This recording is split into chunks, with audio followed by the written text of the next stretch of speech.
Dėl galimo mažametės dukros tvirkinimo Drąsius Kedys į teisėsaugą kreipėsi dar pernai rudenį. Esą jį pašiurpino dukros pasakojimai apie nuogus dėdes. Jis mane laižo, o jam čia išputels, toks kaip tyriamas išputęs. Čia krenta ir jis tada rėkia. Mergaitės atvirtino, kad ją tvirkino Andrius Ūsas, o su juo ateidavo ir jo draugas Jonas Frumanavičius. Šį 5-metį esą atpažino iš nuotraukos internete. Dėl galimo dukros tvirkinimo Drąsius Kedys kreipėsi į policiją. Lapkričio pabaigoje pradėtas ikiteisminis tyrimas. Dar šią Liepą Kedys prašė apklausti Kauno apygardos teismo teisėją Joną Furmanavičių. Prašymą prokurorai atmetė, esą atpažinimo būdas atliktas ne pagal baudžiamojo proceso kodeksą.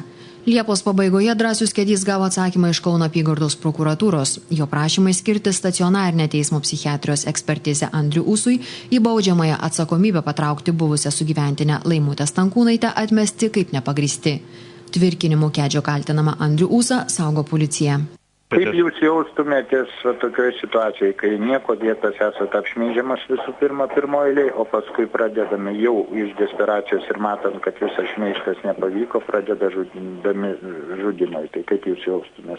Pareigūnai pabrėžė, kad ikiteisminis tyrimas užsitęsė dėl paties Kedžio nenoro bendradarbiauti. Esą šis atsisako, kad jo dukrai vaiko raidos centre būtų atliktas psichiatrinis psichologinis tyrimas atskirai nuo proceso dalyvių. Kur yra mergaitė ir jos motina, duomenų nėra. Jolanta Svirnelytė, LNK žinios.